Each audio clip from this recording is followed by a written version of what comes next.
बच्चों ये क्या है 0.2313131, तो इसको हम क्या लिख सकते हैं 0.231 ऐसे लिख सकते हैं। यस तो इसको अगर पी वाई क्यू की फॉर्म में लिखना है तो कैसे लिखेंगे, जरा जल्दी से बताइए।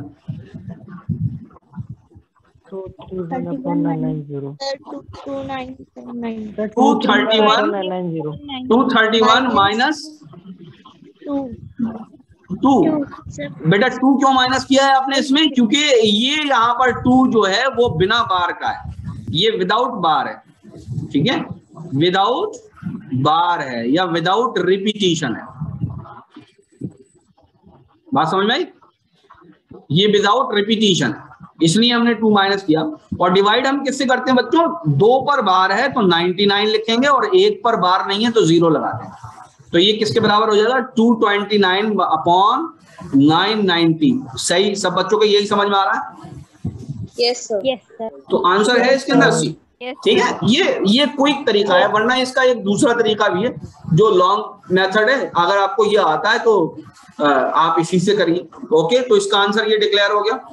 आगे बढ़ते हैं बच्चों, ये क्या है कि आप को 0.57 दे रखा है, इसमें क्या करेंगे आप, इसमें क्या करेंगे 57 लिखेंगे अपॉन, बताइए 99 अपॉन 99, इसमें आप डायरेक्ट लिखेंगे। बात समझ में आ रही, इसमें आप डायरेक्ट लिखेंगे 57/99 लिखेंगे। 57 डायरेक्ट, जितनी चीजें रिपीट हो रही थी वो पूरी लिख देंगे, और जितनी नंबर रिपीट हो रहे थे उतनी बार 9 लगाकर लिख देंगे। तो 2 बार रिपीट हो रहे हैं तो 99 लिख देंगे। ओके, इसका आंसर क्लियर हो गया। HCF of 2 successive even numbers, HCF निकालना है। What is the HCF, highest common factor?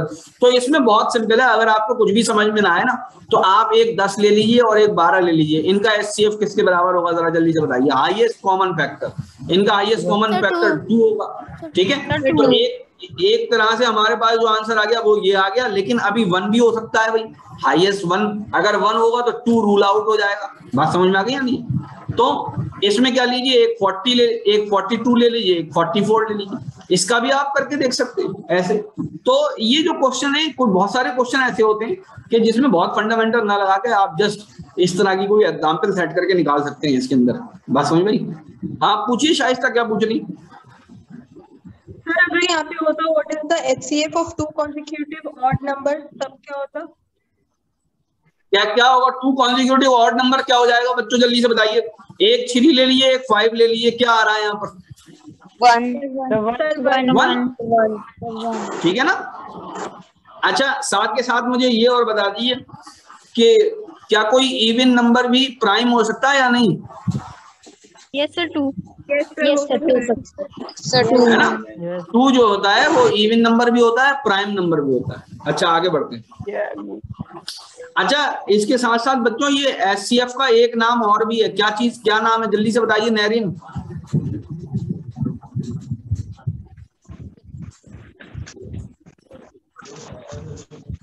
बताइए एमन हिलाल, बताइए बेटा क्या नाम होता है HCF का? GCD, ठीक है, क्या होता है? अरे भाई आप लोगों की आवाज क्यों नहीं आ रही मेरे पास?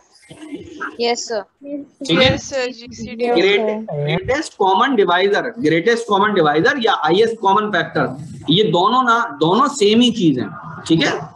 आगे बढ़ते हैं। इसका एक अहम फॉर्मूला जिसके ऊपर अभी क्वेश्चन नहीं पूछा वो कौन सा है बच्चों? अगर 2 नंबर का HCF और LCM को मल्टीप्लाई कर दें तो किसके बराबर हो जाएगा? प्रोडक्ट ऑफ 2 नंबर्स, ठीक है बच्चों, ठीक है, ये बात याद रखिए। क्या ये 3 नंबर्स पे भी लागू होगी? नो सर, ठीक है, ये 3 नंबर पर लागू नहीं होगा। इसका फॉर्मूला 3 नंबर वाला बेसिकली हम इससे पहले जो आपका टेस्ट लिया था उसमें पूछ चुके हैं, याद है आपको? ठीक है, आगे बढ़ते हैं। Yes sir. If the product of 2 zeros of the polynomial, ये बच्चों ये तो अभी हम कर चुके हैं, नहीं ये नहीं किया हमने। If the product of 2 of the zeros of the polynomial 2x³ minus 9x² plus 3x is 2, product of 2 zeros, अब इसके फॉर एग्जांपल 0 मान लें, अल्फा बीटा गामा। तो बच्चों ये बताइए मुझे कि अल्फा बीटा गामा किसके बराबर होते हैं? अगर कोई पॉलिनोमियल है ax³ plus bx² plus cx plus d, अगर ये फॉर एग्जांपल कोई पॉलिनोमियल है, ठीक है, क्यूबिक पॉलिनोमियल है, तो अल्फा बीटा गामा किसके बराबर होता है? जरा जल्दी से बताइए। Minus D upon A. Minus D upon A. Minus B upon ए तो गलत है। D upon minus D, yes sir. Yes ये माइनस डी अपॉन ए। सुमेरा क्या होता है? ये माइनस डी होता है या माइनस बी होता है? Sir minus D upon A. Minus D. D कितना है इसके अंदर? डी इसके अंदर -6, तो बेसिकली ये किसके बराबर हो गया? 6/2, यानी कि 3 के बराबर हो गया। तो alpha beta gamma is equal to 3। तो अल्फा और बीटा का प्रोडक्ट जो है आपने 2 मान लिया, तो गामा किसके बराबर हो गया? गामा किसके बराबर हो जाएगा? 3/2 के बराबर हो जाएगा। द थर्ड 0, तो आंसर किसके बराबर आएगा? सी। आंसर तो इसका आंसर निकालना तो आसान है, लेकिन उसी के लिए जिसको ये फार्मूले क्लियर हो। तो बच्चों क्यूबिक पॉलिनोमियल के सारे फार्मूले याद रखिएगा, एनसीईआरटी में गिवन है, मैंने आपको भी कई बार बता दिए। आगे बढ़ते हैं। The number of zeros of the polynomial shown by the graphical representation below. तो इसमें number of zeros बच्चों क्या होते हैं? Number of time a curve touches the x-axis is equal to the number of zeros, and the location at which location where it touches is equal to the value of the zero. तो basically इसके जो number of zeros हैं वो कितने हैं? 1 time, क्योंकि यहाँ पर टच कर रहा है। कितनी बार टच कर रहा है बच्चों? 1 टाइम टच कर रहा है। सॉरी, ये आगे बढ़ गया, इसको वापस ले गया। यहाँ पर कितनी बार टच कर रहा है? ये 1 टाइम टच कर रहा है, तो इसके नंबर ऑफ जीरोस कितने होंगे? 1 होंगे। ठीक है, क्लियर हो रहा है? Yes sir. Yes sir. आगे बढ़ते हैं। Given that x is equal to number of real zeros 1 होंगे, उसके ये बात याद रखिएगा। Given that x - 5, ये तो हम सॉल्व कर चुके हैं, ये तो हम सॉल्व कर चुके हैं बच्चों। ठीक है, इसका आंसर शायद नन ऑफ दीज आया था। इसका आंसर बता दिए जरा, जो बच्चे YouTube पे देखेंगे उनको पता लग जाएगा। इसका शायद √2 सर √5 प्लस माइनस √2, ये इसका करेक्ट आंसर है। दिस इज करेक्ट आंसर, ठीक है ना? और नन ऑफ दीज पे ये लगेगा। आगे बढ़ो। गिवन 5 years, ये भी हमने कर लिया था बच्चों, शायद एक ही जो 5 years ago a was thrice as old as 10 years later a shall be thrice as old। इसको करें या आप लोग कर लेंगे खुद ही? क्या आंसर आ रहा है इसका? तो आंसर बता दिए जरा जल्दी में। आप सब कितना? 50। अब देखो यहीं पर ही कंट्रोवर्सी हो रही है ना, सारे बच्चे बताएं जरा जल्दी से इसका आंसर। सादिया 50 years। ठीक है, प्रेजेंट एज ऑफ ए, ये बेसिकली ए की एज बता रहे हैं आप लोग। तो ये अब आप लोग खुद सॉल्व करते रहिएगा, ये बहुत ही आसान क्वेश्चन है, इजी क्वेश्चन है। इजी का मतलब इसके अंदर कोई बहुत ज्यादा झंझट नहीं है। आगे बढ़ते हैं। Find the value of A and B for which for each of the following system of linear equation have infinite number of condition होती है बच्चों। अगर दो इक्वेशन दे रखी हैं, a1x plus b1y plus c1 is equal to 0 and a2x plus b2y plus c2, okay. a1 by a2 is equal to b1 by b2 is equal to c1 by, ठीक है, a1 by a2 is equal to b1 by b2 is equal to c1 by c2, है ना? ये condition होती है, यानी ये दोनों ही बराबर होनी चाहिए, ये तीनों ही रेशियो जो हैं वो बराबर होनी चाहिए। तो इसमें अब आपको ए और बी की वैल्यू निकालनी है, तो हम सारी वैल्यूज को रख देते हैं यहाँ पर, फिर देखेंगे क्या आता है। a -1 upon 6 is equal to 3 upon 1 minus 2b is equal to 2 upon 6, ठीक है, 2 upon 6 इज इक्वल टू 1/3। तो यहां से आप a और b की दोनों की वैल्यू निकाल सकते हैं बच्चों बड़े आराम से। तो पहले सबसे पहले हम b की वैल्यू निकाल लेते हैं इस वाले रेशियो से। ओके, इस वाले रेशियो से हम b की वैल्यू निकाल लेते हैं। तो ये हो जाएगा 9 1 - 2b। तो -2b is equal to 8 and b is equal to -4।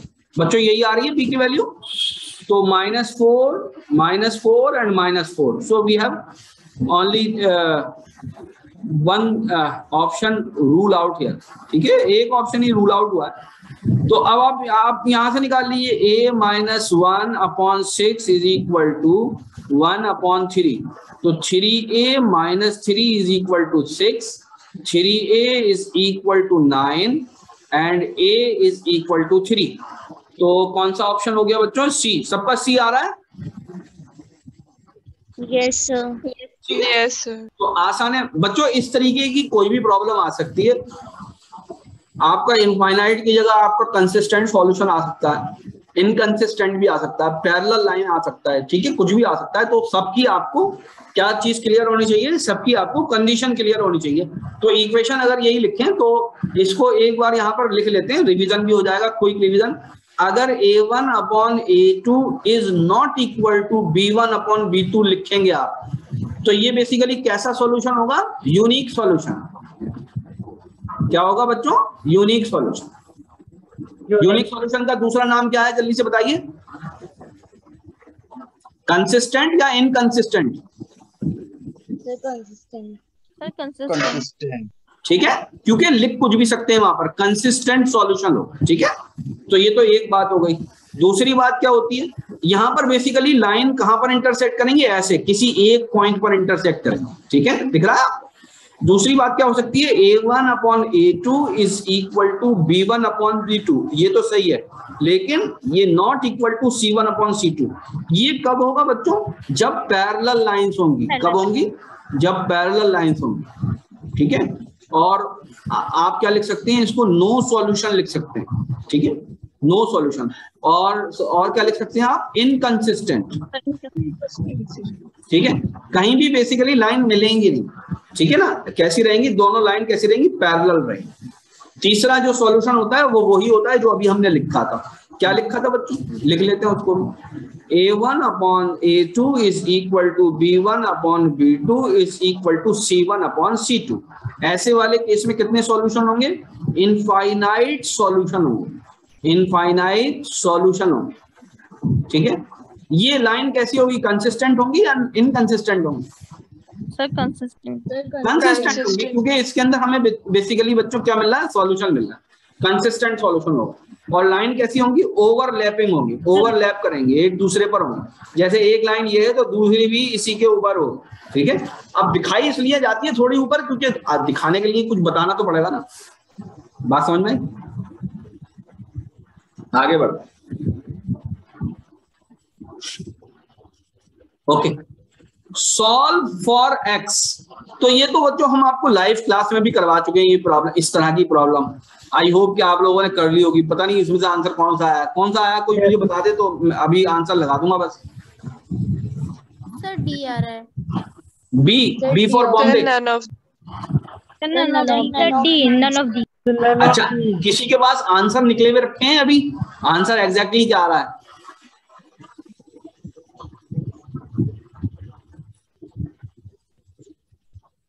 Answer अभी नहीं रखे हैं?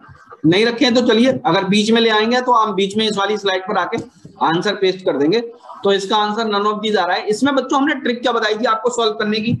ये बताइए, क्या ये ट्रिक काम आती है आपके या नहीं? जैसे ये वाली जो पहली इक्वेशन है इसको हम यू लिख दें, 44p लिख दें इसको, प्लस 30 इसको q लिख दें, इज इक्वल टू 10। और दूसरी इक्वेशन जो ये वाली इक्वेशन है इसको क्या बना दें बच्चों? 55p plus 40q is equal to 13।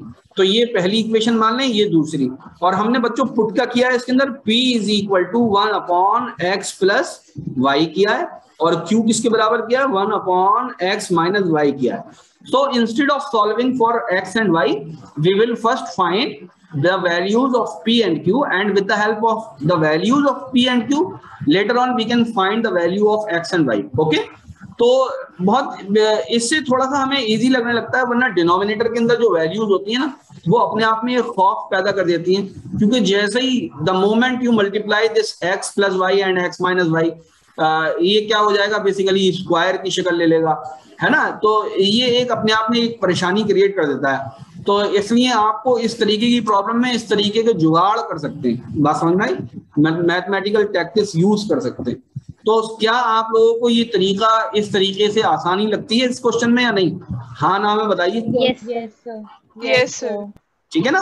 तो ये तरीका मुझे ज्यादा सुटेबल है, और कई जगह पर ये तरीका या इसमें भी जो बुक्स हैं डिफरेंट, उसमें भी यूज हुआ है इस तरह का तरीका. ठीक है ना. आगे बढ़ते, तो none of these final answer बता रहे हैं आप इसका. ठीक है, आगे बढ़ते. The sum of a number and its reciprocal is इतना. तो ये तो बहुत आसान सा सवाल है. ये बेसिकली 341/80. एक बच्चे ने मुझसे ये पूछा था, सर इसका मतलब क्या हुआ? तो इसका मतलब जो है वो बेसिकली 3 + 41/80 होता है. बात समझ में आई? मल्टीप्लीकेशन नहीं होता. 3 × 41/80 ये नहीं होता. बात समझ में आई? ये होता है. This is correct. तो सिर्फ ये इतना ही बताना चाहता हूं इसके अंदर. बाकी इसके अंदर निकालेंगे कैसे, 1/x + x is equal to 341/80. ये रखकर आपको निकालना है. आपको क्या चीज बन जाएगी, कौन सी इक्वेशन बन जाएगी तैयबा बेटा? कौन सी इक्वेशन बनेगी? लीनियर इक्वेशन बनेगी या क्वाड्रेटिक? कौन सी? इफ्तिखार बताइए, कौन सी इक्वेशन बनेगी?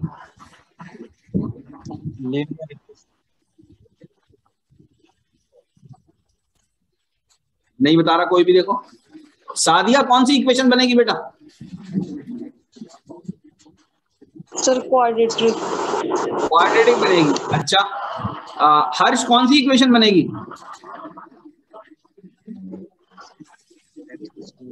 कोई भी बना के.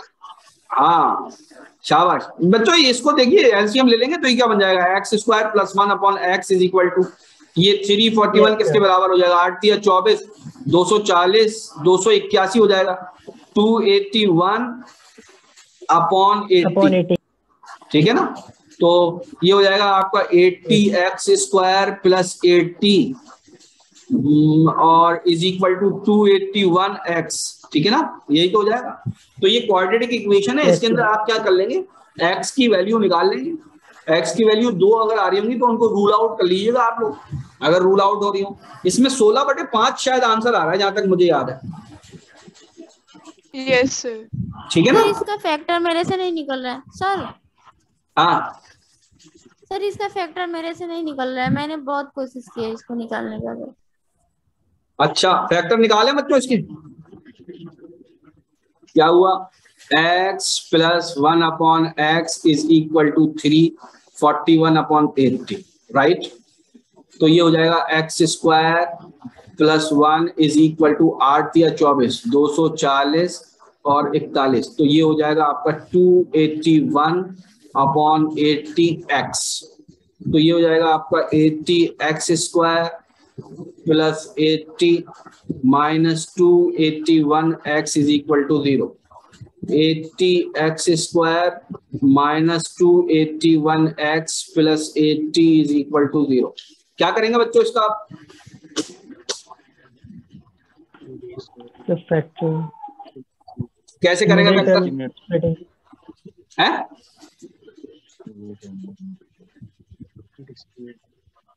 कैसे किए फैक्टर आप लोगों ने बताइए. इसके फैक्टर करने का मैंने तरीका निकाला था, वो बताता हूं आपको. तो बच्चों इस तरह के क्वेश्चन को जिसमें फैक्टर निकालना बहुत मुश्किल हो रहा है, आप क्या करेंगे, आप बेसिकली पहले इसकी वैल्यू निकाल लीजिए. 341/80 किसके बराबर आ जाएगा, 8 × 3 = 24, 240, 281/80. ठीक है ना. 281/80 ये आ रहा है या नहीं, ये निकाल लीजिए। 69/11 प्लस 11/69। अगर ये 281/80 के बराबर आ रहा है तो यही बेसिकली आंसर हो जाएगा, वरना नहीं होगा। इसके इस तरह के क्वेश्चन को आप सॉल्व मत करिए, इस तरह के क्वेश्चन को हिट एंड ट्रायल मेथड से करिए। बात समझ में आ रही है कि नहीं आ रही? इस तरह के क्वेश्चन को आप सॉल्व करेंगे तो बड़ा चक्कर पड़ेगा, बड़ा लंबा मामला पड़ जाएगा, ठीक है ना, क्योंकि फैक्टर ऐसे आ रहे हैं, 280 आ रहा है, 281 आ रहा है, और एक तरफ जो है वो 6400 आ रहा है, ठीक है ना। तो आप क्या करिए, इसको वेरीफाई करिए। अब इसको भी बहुत अच्छा तरीका है, आप जो है नीचे वाले जो नंबर है ना, इनको मल्टीप्लाई करके देख लीजिए, वो फैक्टर और यहाँ पर 1 बराबर आ रहा है या नहीं आ रहा। तो जब नीचे वाले को करते हैं आप 16/5 प्लस 5/16, 5/16, तो ये नीचे 80 आ रहा है, सॉरी 80 आ रहा है। तो आप देखेंगे 16 पंजे 80 आ रहा है यहाँ पर। बात समझ में आ रही है? क्या आ रहा है? 16 पंजे क्या आ रहा है? 80 आ रहा है। प्रोडक्ट लेंगे ना आप इसका, 16 × 16 प्लस 5 × 5। 16 × 16 किसके बराबर हो जाएगा? 256 के बराबर हो जाएगा। ये 25 के बराबर हो जाएगा, ये 80 के बराबर हो जाएगा। 6 और 5 11, 5 और 3 8, और 2 और अपॉन 80, 281। बात समझ में? 281/80 ऐसे निकालेंगे।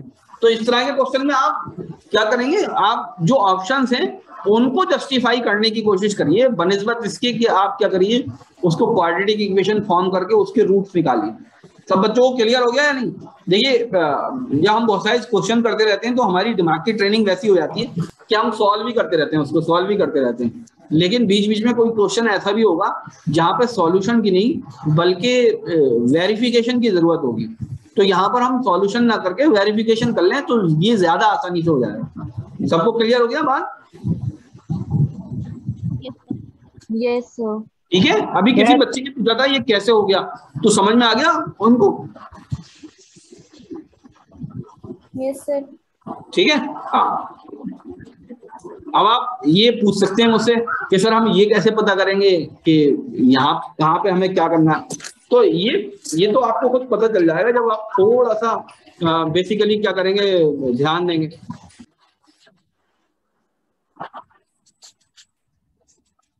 तो ये क्या कर रहे हैं, a motor boat goes 10 kilometre upstream and return back to the starting point in 55 minutes. तो बच्चों एक मोटर बोट है जो ऊपर जा रही है, अपस्ट्रीम जा रही है और फिर वापस डाउन स्ट्रीम भी आ रही है, ठीक है। 10 किलोमीटर ऊपर जाती है और 10 किलोमीटर फिर नीचे आती है। तो ये 20 किलोमीटर का सफर ये कितनी देर में तय कर रही है बच्चों? 55 मिनट्स में कर रही है। If the speed of the motor boat in still water is 22 किलोमीटर/आवर, the speed of the current, इसका शायद आंसर 2 किलोमीटर/आवर आ रहा है। यही आ रहा है सबका बच्चों? Yes sir. ठीक है, सबका यही आ रहा है। इसको सॉल्व करूं मैं या नहीं? सब लोगों ने कर लिया है मेरे ख्याल से, ज्यादातर बच्चों ने सही किया है। और ये मैं आपको कई बार लाइव क्लास में भी करवा चुका हूं, तो आई होप इसको करने की जरूरत नहीं।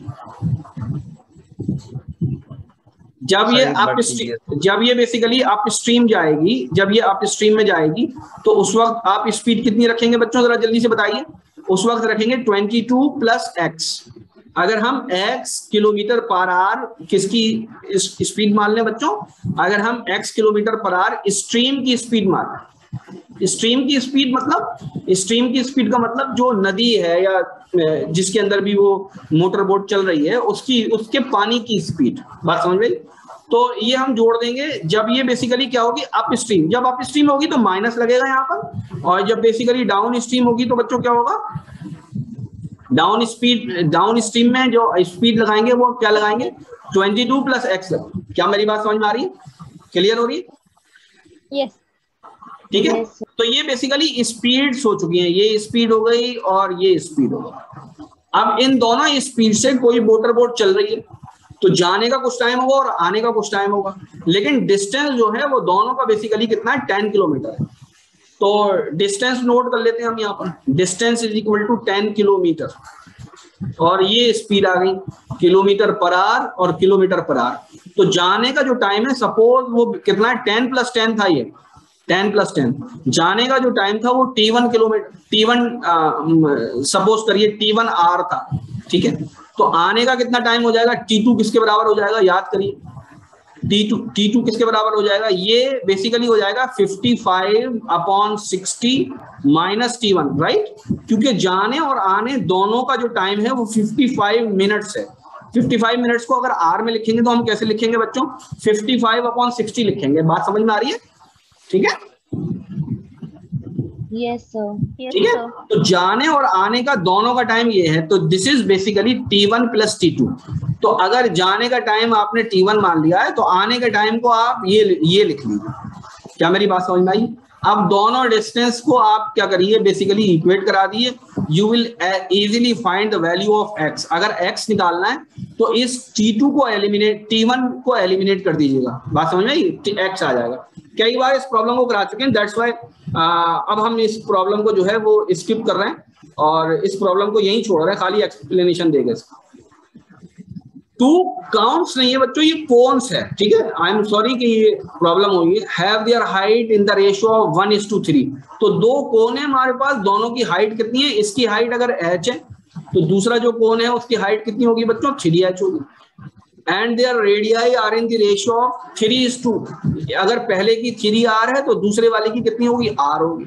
रेशियो ऑफ देयर वॉल्यूम, तो इसका जो वॉल्यूम होगा V1 कह दीजिए, इसको V2 कह दीजिए। V1 किसके बराबर होगा बच्चों, 1/3 पाई r स्क्वायर, तो बेसिकली 3r² इंटू h होगा। और इसका जो V2 होगा ये किसके बराबर होगा, 1/3 पाई r² इंटू 3h होगा, राइट।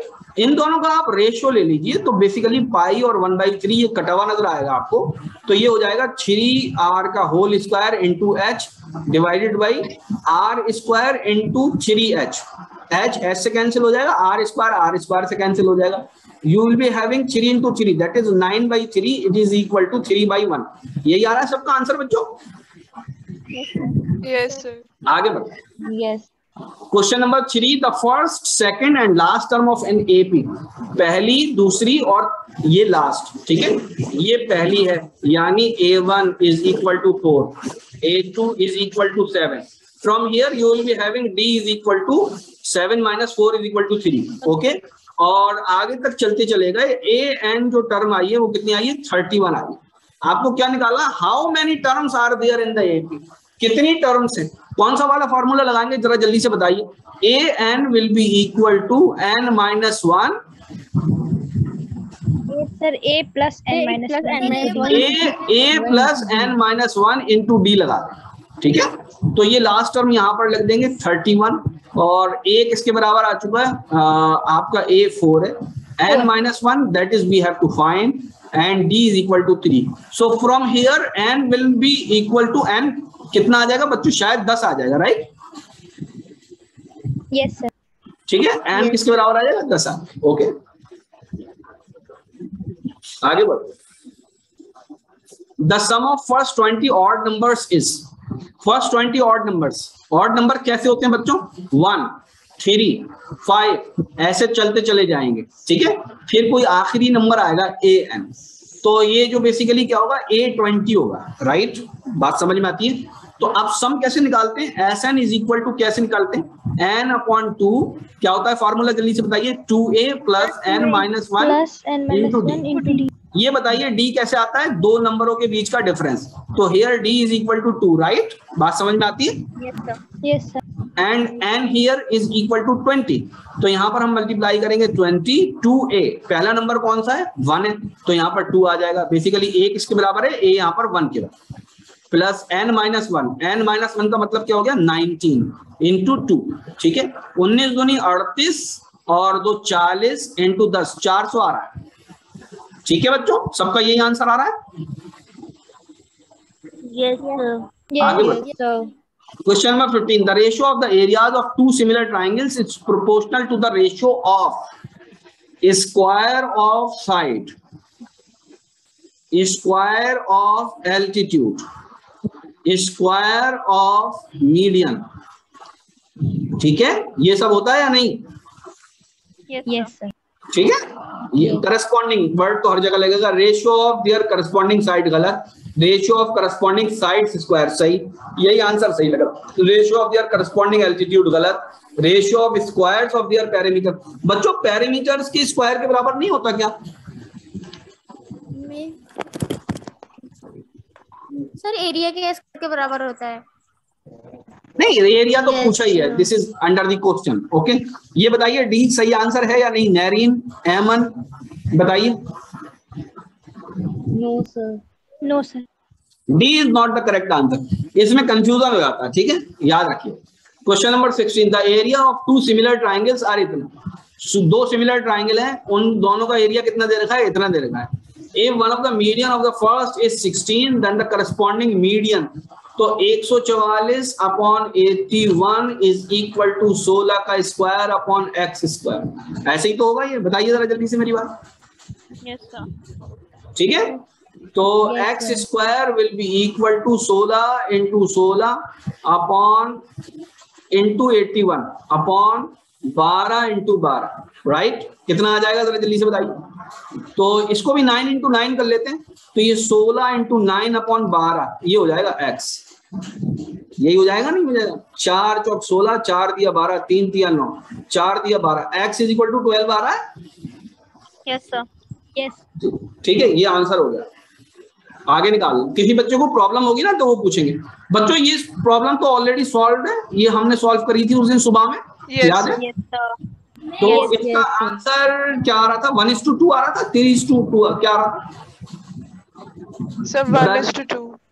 1:2 ये आंसर था। ठीक है बच्चों, नोट कर लीजिए। ठीक है, डिस्टेंस ऑफ पॉइंट 4ax ये भी ऑलरेडी सॉल्व है। Yes sir. ठीक, इसका शायद 4 यानी 8 आ रहा था, इसका आंसर याद है सर? 2 यूनिट्स। 2 आ रहा था, 2 हाफ है तो बेसिकली 2 आ रहा था। इसका करेक्ट आंसर 2 है। ठीक है, आगे बढ़ते हैं। पी क्यू ये भी हमने शायद सॉल्व कर लिया था, 20/3 आंसर आ रहा था। Yes sir. तो आई होप कि ये सब बच्चों से आता है सॉल्व करना, है ना? मैंने कई बार इसको कराया भी सवाल को। ये भी हमने कुछ दिन पहले सॉल्व किया था। ये बेसिकली आइसोसेलेस ट्रायंगल बन जाता है। ये बेसिकली ए भी 6 दे रखी है, तो ये भी आपकी 6 आएगी। ठीक है ना? तो ये आपका हमने सॉल्व करा दिया। 4 quadrants of circle are removed from a cube of 12 centimetre. तो बच्चों ये जो बेसिकली क्यूब दे रखा है आपको, ये 12 सेंटीमीटर का है। तो इसका एरिया किसके बराबर हो जाएगा? जरा जल्दी से बताइए, एरिया किसके बराबर हो जाएगा? 12 इंटू 12 हो जाएगा या नहीं? बताइए जरा जल्दी से। Yes sir. तो हमको किसका निकालना है एरिया? इसका निकालना है। तो ये बताइए, ये 1 quadrant, 2 quadrant, 3 quadrant, 4 quadrant, 4 quadrant का एरिया निकाल दिया हमने से। इसका रेडियस किसके बराबर होगा? जरा ये बताइए जरा जल्दी से। इसका रेडियस 6 सेंटीमीटर होगा या नहीं? 6। तो ये एक सर्कल बन जाएगा या नहीं? Yes sir. Yes -pi into 6 into 6। ठीक है, तो 144 माइनस 36 पाई बन जाएगा। बन जाएगा, बताइए जरा जल्दी से। तो इसको कैलकुलेट करके देखिए क्या आ रहा है। ये मेरे ख्याल से पता नहीं क्या आ रहा, मुझे तो याद नहीं। इन तीनों में से कोई आ रहा है या नहीं आ रहा?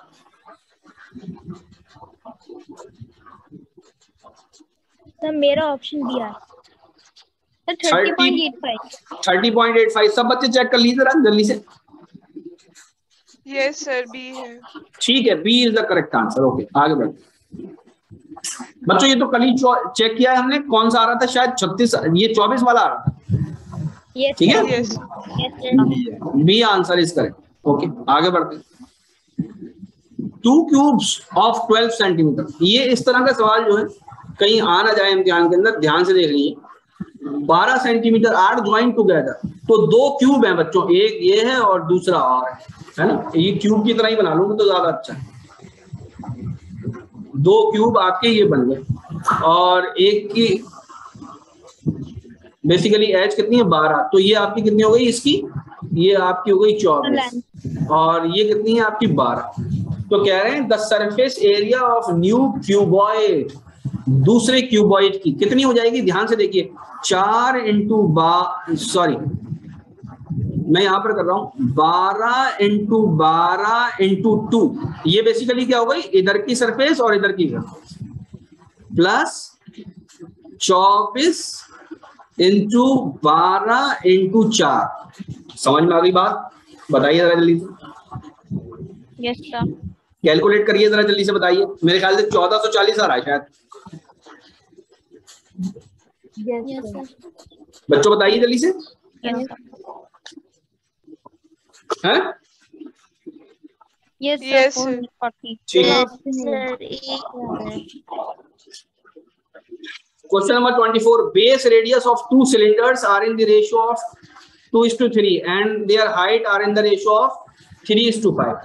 तो रेडियस कितना है 2r और 3r और हाइट कितनी है 5h और आपके 3h। तो क्या चीज पूछी है? वॉल्यूम का रेशियो पूछा है। तो वॉल्यूम किसके बराबर होता है? Pi r square into h, pi r square into h. ठीक है, बात समझ में आई? पाई पाई से कैंसिल हो गया, तो ये बेसिकली हो गया 4 इंटू 5 अपॉन 9 इंटू 3। ठीक है, 4 पंजे 20 अपॉन 9 तिया 27। यही हो जाएगा बच्चों 20/27 आंसर। Yes sir. आगे बढ़ो, शाबाश। The class mark of A class interval, तो ये इतना ही होता है। ठीक है, सी होता है।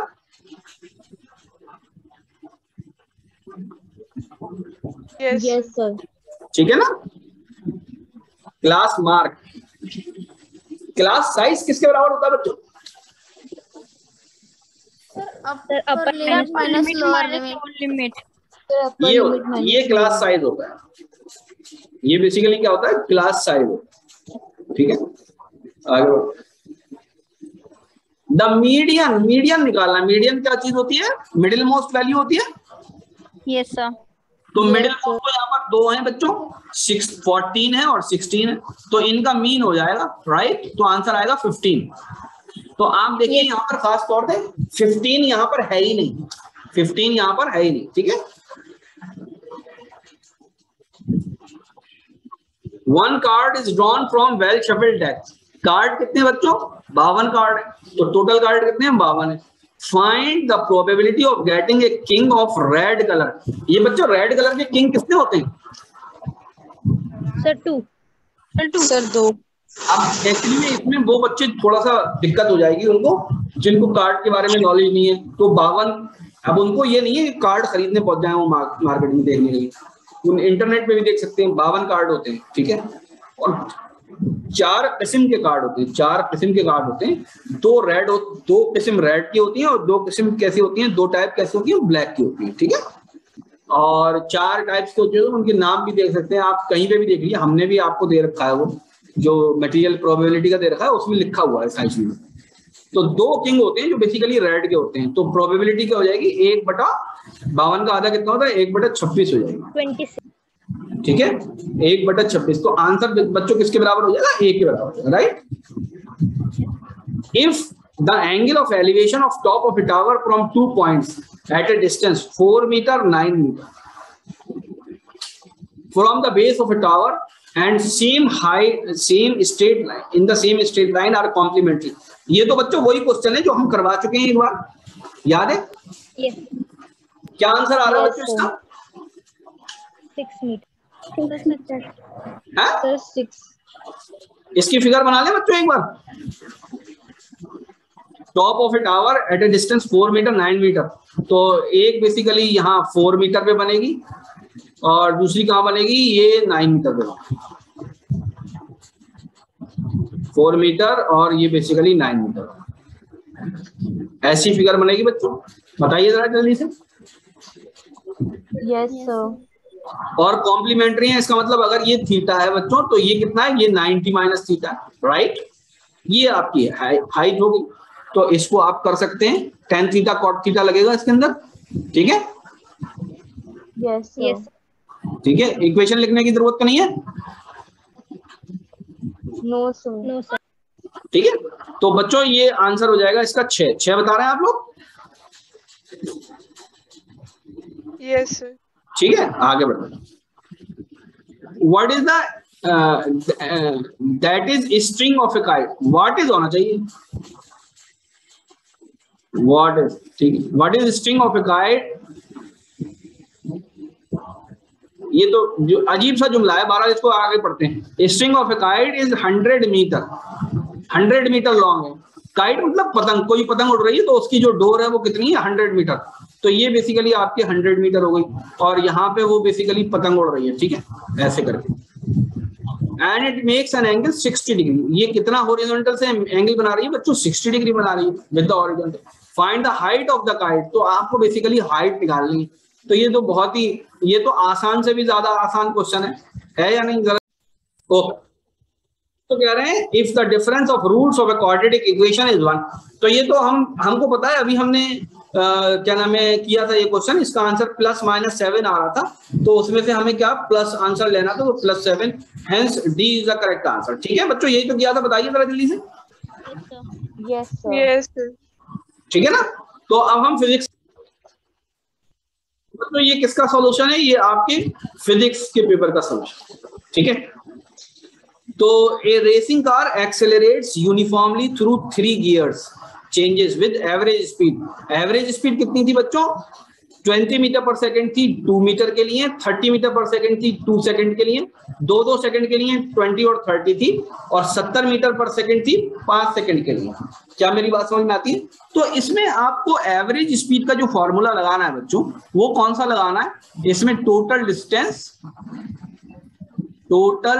Distance divided by total time. ठीक है, यही तो लगाना है आपको, टोटल टाइम। ठीक है, बात समझ में आ रही है? बोलिए जरा जल्दी से। Yes sir. Yes. Total time तो इट इज ऑब्वियस है कि आप सारे टाइम को जोड़ देंगे, 2 सेकंड, 2 सेकंड और 5 सेकंड। कितने सेकंड हो गए बच्चों? 9 सेकंड हो गए या नहीं? बोलिए जरा जल्दी से। Yes sir. Yes sir. तो पहले 2 सेकंड में ये कितना डिस्टेंस कवर करेंगे?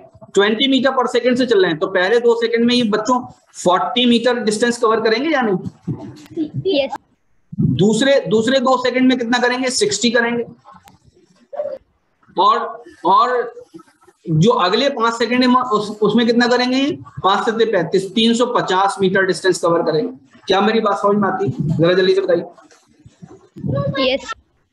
तो ये कितना हो गया बच्चों? टोटल 450/9 हो गया या नहीं हो गया? कितना आंसर आ गया? 50 आंसर आ गया, 50 मीटर पर सेकंड। सबका यही आ रहा है। Yes sir. इक्वल डिस्टेंस और इक्वल टाइम वाली प्रॉब्लम्स याद है सब बच्चों को? यस। उसमें क्या करना है? अगर कुछ ना समझ में आए तो बच्चों यही वाला फॉर्मूला लगाइएगा जो इस टाइम बोर्ड पर है, total distance upon total time. और अगर आपको याद हो तो फिर वही वाला फॉर्मूला लगाइएगा जो मैंने बता रखा। ठीक है, क्लियर हो गई? सर एक बार उसको रिपीट कर दीजिए। अच्छा ठीक है, उसमें 2 तरह की प्रॉब्लम होंगी। एक तो इक्वल डिस्टेंस वाली प्रॉब्लम होगी, इक्वल डिस्टेंस वाली। इक्वल डिस्टेंस समझ रहे हैं आप कि डी डिस्टेंस कवर किया t1 टाइम में, नहीं डी डिस्टेंस कवर किया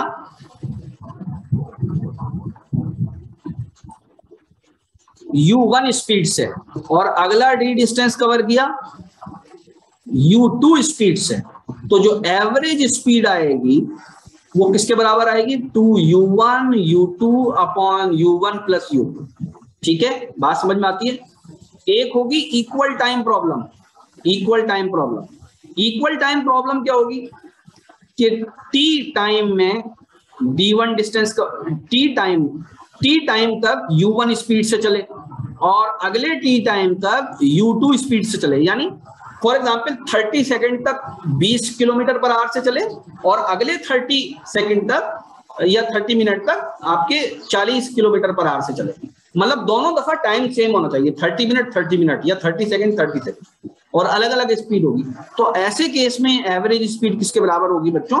आप इसको u1 प्लस u2 इन दोनों का ही एवरेज निकाल। क्या बात क्लियर हो रही है? बोलिए। Yes sir. Yes sir. ठीक है, yes sir. Equal time problem में क्या करेंगे? आप दोनों का एवरेज निकाल लेंगे, और इक्वल डिस्टेंस प्रॉब्लम में आप ये वाला फॉर्मूला लगाएंगे। ऐसी कोई प्रॉब्लम नहीं है तो आप सिंपली वो फॉर्मूला लगाएंगे जो इससे पहले अभी करा रहा था। क्लियर हो गया बच्चों?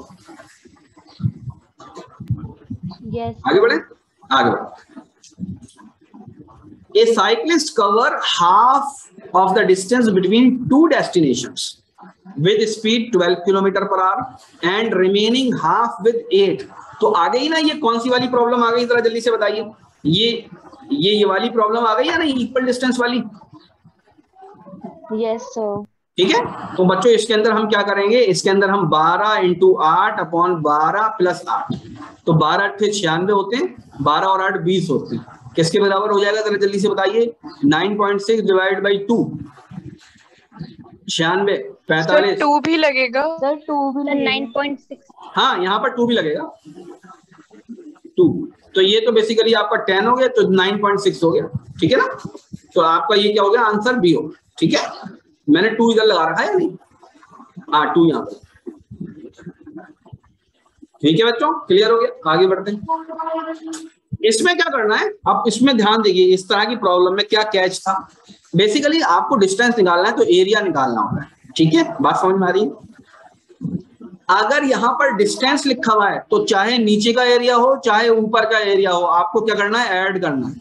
क्या बात समझ में आ रही है? Yes. क्लियर हो रही है? क्योंकि यहाँ पर डिस्टेंस दे रखा है तो यहाँ पर ऐड होगा, और अगर यहाँ पर डिस्प्लेसमेंट लिखा होता तो बच्चों क्या करते हैं हम, जरा जल्दी से बताइए। सब्ट्रैक्ट। तो जो नीचे वाला एरिया है इसको हम निगेटिव एरिया मानते हैं, और उस वक्त क्या करते हैं, ऊपर वाले एरिया में से हम सब्ट्रैक्ट करते हैं इस नीचे वाले। बात समझ में आ रही है या नहीं? ठीक है, अगर डिस्प्लेसमेंट होगा तो हम सब्ट्रैक्ट करेंगे, और अगर हमारा क्या चीज है, हमारा क्या कह रहे हैं आप, अगर डिस्टेंस है तो बेसिकली हम क्या करेंगे, ऐड करेंगे। क्लियर हो गई? ठीक है, यस सर। आगे बढ़े। और बच्चों यहाँ पर 10 सेकंड तक का निकालना था, यानी ये वाला एरिया भी निकालना। सब बच्चों ने, ज्यादातर ने इसको सही किया है बिल्कुल, और इस तरह की प्रॉब्लम जानबूझ के मैंने रखी है बच्चों, इस तरह की प्रॉब्लम आ सकती है, ये बात याद है। ठीक है, और जरा बहुत ही अच्छे तरीके से ध्यान से देखिएगा इसको कि यहाँ पर वेलोसिटी लिखा हुआ है या नहीं लिखा हुआ। अगर यहाँ पर वेलोसिटी नहीं लिखा हुआ, डिस्टेंस लिखा हुआ है, तो वो डायरेक्ट कर्व जहां तक पहुंचेगा वही बेसिकली डिस्टेंस हो जाएगा। ठीक है, समझ रहे हैं आप लोग बच्चे अच्छे तरीके से बात को या नहीं? आगे बढ़ते। कह रहे हैं driver accelerate his car first at the rate of इतना and then at the rate of इतना, calculate the ratio of the force exerted by the engine. एक कार है बच्चों, क्या चीज है, कार है, इसके पास कुछ मास भी होगा, जाहिर सी बात है। तो पहले नंबर पर जो इसका एक्सेलरेशन है वो कितना दे रखा है, 1.8 मीटर पर सेकेंड स्क्वायर दे रखा है। दूसरा जो एक्सेलरेशन दे रखा है वो कितना दे रखा है, 1.2 मीटर पर सेकेंड स्क्वायर दे रखा है। तो यूं कह रहे हैं, जब पहला एक्सेलरेशन लगाया तो इसने F1 फोर्स लगाई होगी, जब दूसरा लगाया तो इसने F2 फोर्स लगाई होगी, है ना, फोर्स ही तो लगाई होगी, जब भी तो एक्सेलरेशन मिला होगा। तो ये यूं कह रहे हैं कि इन दोनों फोर्सेस का बेसिकली रेशियो बताना है। तो बहुत ही आसान है बच्चों, F1 किसके बराबर होगा, m इंटू A1, और F2 किसके बराबर होगा, m इंटू A2। तो इन दोनों का रेशियो किसके बराबर हो जाएगा, रेशियो ऑफ द एक्सेलरेशन हो जाएगा या नहीं, जरा जल्दी से बताइए। है ना, आसान सवाल है। 1.8 को हमें किससे डिवाइड करना है, 1.2 से। ऐसा समझ लीजिए जैसे 18 को 12 से करना है, ऐसा समझ लीजिए जैसे 9 को आपको किससे करना है, 9 को 6 से करना है ना, बल्कि 3 चिंग 18, 3 चौक 12, तो 6/4 आंसर आएगा इसका। 6/4 किसके बराबर हो जाता है, जरा जल्दी से बताइए, 1.5। यही आंसर आ रहा है बच्चों सबका? Yes sir. आगे बढ़ते। Yes sir. कह रहे हैं question number 5, if a constant force acts on a body initially at rest. Constant force हमने अप्लाई करी है किसी बॉडी के ऊपर, सपोज ये वो बॉडी है जिसका मास m है, तो इसके ऊपर हम क्या कर रहे हैं, कांस्टेंट एक फोर्स अप्लाई कर रहे हैं। The distance moved by the body in time t, ये बेसिकली ये बॉडी आपकी कहाँ आ गई, यहां से लेकर यहां तक आ गई, और ये इसने डिस्टेंस कवर कर लिया, और टाइम कितना लिया, टाइम t लिया, is directly proportional to, distance किसके प्रोपोर्शनल होगा, जरा जल्दी से बताइए, डिस्टेंस किसके बराबर होगा, s is plus half AT square. बात समझ में आ गई या नहीं आ गई? तो ये इनिशियली रेस्ट थी तो ऐसी हो जाएगी, तो डिस्टेंस किसके प्रोपोर्शनल हो जाएगा, t स्क्वायर के प्रोपोर्शनल हो जाएगा। अगर टाइम आप 2 गुना कर देंगे तो क्या हो जाएगा, टाइम अगर 2 गुना कर देंगे तो डिस्टेंस 4 गुना हो जाएगा। तो t square will be the correct answer. सब बच्चों के समझ में आ गया? Yes sir. Yes sir. A rocket is ejecting 0.05, एक रॉकेट है कोई, ठीक है, ये बेसिकली इतना कम मास की गैस निकाल रहा है, तो इस तरह से ये समझिए जैसे ये दिवाली का रॉकेट हो, छोटा बच्चों का टॉय रॉकेट हो, तो ये बेसिकली नीचे की तरफ गैस किस स्पीड से निकाल रहा है, 0.05 kg निकाल रहा है पर सेकंड। बात समझ में आती है, ठीक है। तो मास पीछे की तरफ जा रहा है और वेलोसिटी कितनी है इस मास की, इस मास की वेलोसिटी कितनी है, 400 मीटर पर सेकंड है। तो माइनस का साइन का मतलब डाउनवर्ड डायरेक्शन में। बात समझ में आ गई, क्लियर हो गई या नहीं? बात जल्दी से बताइए।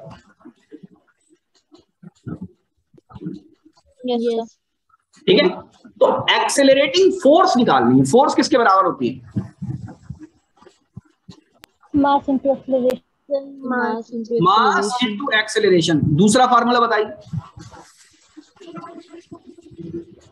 Sir, minus v delta m by delta t। Rate of change of momentum होगा या नहीं, बोलिए जरा जल्दी से। Yes sir. रेट, सॉरी ये आगे बढ़ गया, अरे दो आगे बढ़ गए। यहां पर ध्यान से देखिए, ये पर सेकंड कितना मोमेंटम चेंज हो रहा है, मास इनटू वेलोसिटी पर second, change in momentum per unit time कितना हो रहा है, 0.05 अपॉन 0.05 इंटू 400। ये हो रहा है या नहीं, जरा जल्दी से बताइए। ठीक है, पर सेकंड इतना ही हो रहा है ना, ठीक है बच्चों। तो कितना हो जाएगा, इसको उससे मल्टीप्लाई करिए, 4 इंटू 20 हो जाएगा या नहीं? तो यही बेसिकली न्यूटन होगी या नहीं? तो इतनी फोर्स न्यूटन लगा रहा है रॉकेट नीचे की तरफ, जो कि बेसिकली -20 न्यूटन कहलाएगी गैस के ऊपर। तो उतनी ही फोर्स गैस रॉकेट के ऊपर की तरफ लगाएगी 20 न्यूटन। नहीं आई बात समझ में? कितने बच्चों के आ गई या नहीं? सर आ गई। Rate of change of momentum के ऊपर न्यूमेरिकल है ये, rate of change of momentum के ऊपर, ठीक है।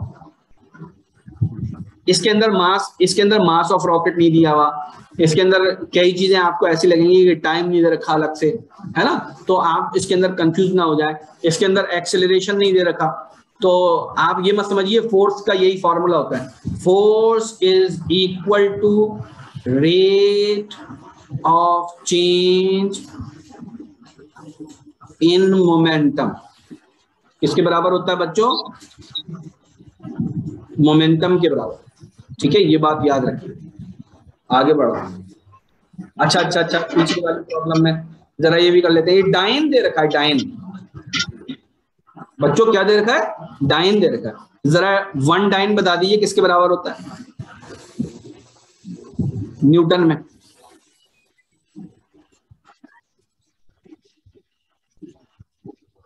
ठीक है, यस यस। यानी 1 न्यूटन किसके बराबर होता है? 10 की पावर 5 डाइन्स के बराबर होता है, ठीक है। आगे बढ़े। ए स्टोन वर्टिकली थ्रोन, ये भी सॉल्व कर चुके हैं बच्चों हम, याद है? Yes sir yes sir. ठीक है, इसका आंसर कितना आया था जरा? 60 मीटर आया था शायद आंसर, ठीक है। 60 मीटर। Yes sir 60 metre. आगे बढ़ते हैं। 2 planets rotates around the sun in elliptical orbit with average radii of 1:4। 2 planet rotate कर रहे हैं बच्चों, कौन सी लॉ के ऊपर है? ये किस टॉपिक के ऊपर क्वेश्चन है? Sir Kepler's law of planetary motion. Kepler's law कौन से लॉ के ऊपर है? Sir third law. क्या नाम है बेटा उस लॉ का?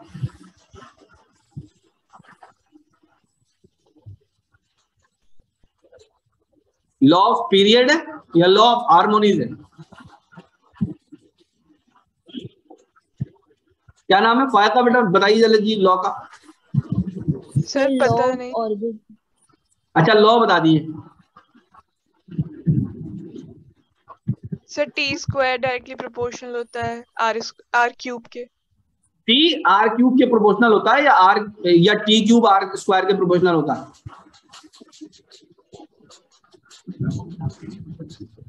सर t² ही होता है। ठीक है, सर t²। तो अब हम ये लिख लेते हैं, हमको बेसिकली क्या निकालना है? Find the ratio of there respect periods निकालने, ठीक है, अराउंड द सन। तो सबसे पहले कौन सा है? प्लेनेट है, दो प्लेनेट है तो पहला प्लेनेट पहला है, दूसरा प्लेनेट दूसरा, तो इसके अंदर तो ऐसे ही निकालेंगे। तो T1 अपॉन T2 इनका square will be equal to R1 upon R2 इनका क्यूब। बात समझ में आती है या नहीं आती? ठीक है, ऐसे ही तो लिखेंगे। Yes sir. तो T1 upon T2 is equal to, बच्चों R1 अपॉन R2 किसके बराबर दे रखा है? 1/4 और इसका क्यूब, और यहाँ का अगर स्क्वायर उठ के चला जाए तो इसकी पावर कितनी हो जाएगी? 1/2, राइट? Yes sir. तो ये किसके बराबर हो जाएगा? 1/4 इंटू 4 इंटू 4, और यहाँ पर क्या आ जाएगा? 1/2, ठीक है ना? तो ये किसके बराबर हो जाएगा? 1/8 के बराबर आएगा। बताइए जरा जल्दी से, समझ में आ गया? Yes sir. ठीक है, आंसर क्या आ जाएगा इसका? 1/8। आ जाओ। The volume of 0.2 kg of a substance is 20 centimetre cube if the density of water is इतना। ये तो हम कर चुके हैं, अभी डन है ये तो।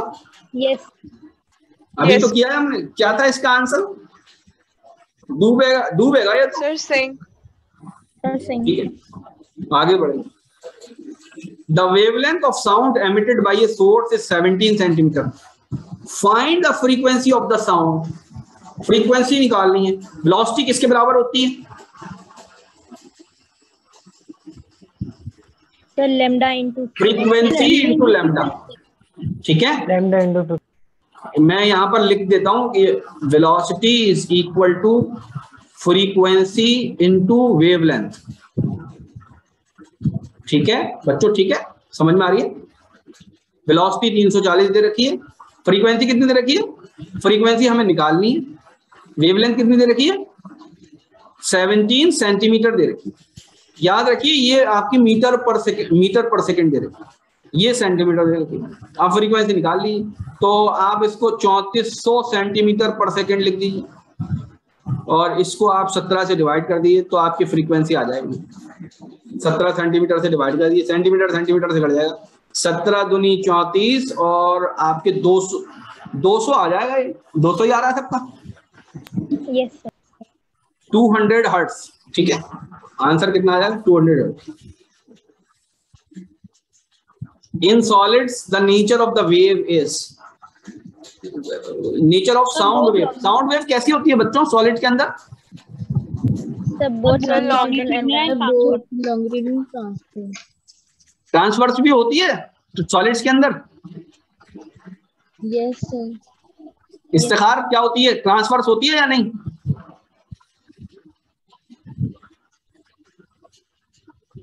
शफक, नहरीन? सर होती है। फायका कैसी होती है बेटा? दोनों होती है या नहीं? सर मैंने तो लॉन्गिट्यूडनली सुना है बस। बेटा ट्रांसवर्स कैसे होती है बताइए जरा जल्दी से। सर जो परपेंडिकुलर होती हैं वेव के नहीं, propagation। मैं जो बच्चे कह रहे हैं ट्रांसवर्स भी होगी सॉलिड के अंदर, तो ट्रांसवर्स कैसे होती है उनसे पूछ रहा हूँ। तैयबा क्या होती है? ट्रांसवर्स होती है या नहीं? बेटा इसका आंसर लॉन्गिट्यूडनली होगा, लॉन्गिट्यूडनली होती है वेव, ठीक है? बोलिए।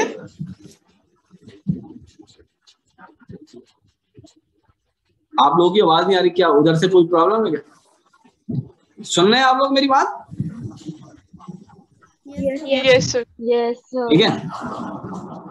The amount of sound energy passing each second through unit area किसके बराबर होती है? इंटेंसिटी के बराबर होती है। इंटेंस। ये बेसिकली ये जो आपके डेफिनेशन लिखी हुई है ये एज इट इज एनसीईआरटी की लिखी हुई है, ठीक है? आगे बढ़ते। What is the work to be done to increase the velocity? ये वही वाला सवाल है जिसकी मैं बात कर रहा था। तो आप क्या करिए, इसकी डिफरेंस ऑफ काइनेटिक एनर्जी निकालनी है। आई थिंक 156.25 kg है इसका आंसर आ रहा है। निकाल लीजिए एक बार। Yes sir. इसकी निकाल लेते हैं। Half m v2 square minus v1 square ये हो जाएगी। तो हाफ इंटू मास कितना है? 1500 है। v2 किसके बराबर है बच्चों? 60 और 30, तो ये बताइए 60 किलोमीटर पर आवर को आप मीटर पर सेकंड में कन्वर्ट करिए। Yes sir. करिए जल्दी से, करिए बेटा जल्दी से। 60 को मीटर पर सेकंड में कन्वर्ट करना है, तो इसको आप किससे मल्टीप्लाई करेंगे? 5/18 से मल्टीप्लाई करेंगे, राइट? बोलिए। Yes sir. आप करिए जरा जल्दी से, जरा जल्दी से करिए। 50/3 सर। कितना आएगा? 50/3 50/3 तो 50/3 इसका स्क्वायर माइनस दूसरा क्या है? दूसरा 25/3 हो जाएगा, ठीक है ना? तो ये तो आपका 750 हो जाएगा। तो आपका 750 और मल्टीप्लाई हो रहा है 50/3, 50 माइनस 25/3 और फिर मल्टीप्लाई होगा 50 प्लस 25/3। समझ में आ रहा है सब बच्चों के? Yes sir. तो 3 एकम 3, 3 दूनी 6, 3 पंजे 15, 250। अब कट जाएगा ये? नहीं। तो 250 मल्टीप्लाइड बाई ये आपके हो जाएगा 25 मल्टीप्लाइड बाई 75/3। तो ये आपके यहाँ से कट जाएगा 15 पंजे 15 नहीं 25। तो आपके 250 इंटू 25 इंटू 25 625। मल्टीप्लाई करिए जरा जल्दी से बेटा। 25 इंटू 625 को इतना आएगा, ये 125 आएगा। 156.25 kg आएगा। क्या है? जरा जल्दी से देखिए, चेक। 0.25 kilo joule. 156.25 आ रहा है? Yes sir, kilo joule. ठीक है, शाबाश। अरे मेरा पेन कहाँ चला गया? ठीक। An electric bulb 60 watt 9 hour, calculate the unit April. April के अंदर जलाया, तो डेज कितने हो गए? जरा जल्दी से बताइए। अप्रैल के अंदर डेज कितने होते हैं? 3 होते हैं, 30।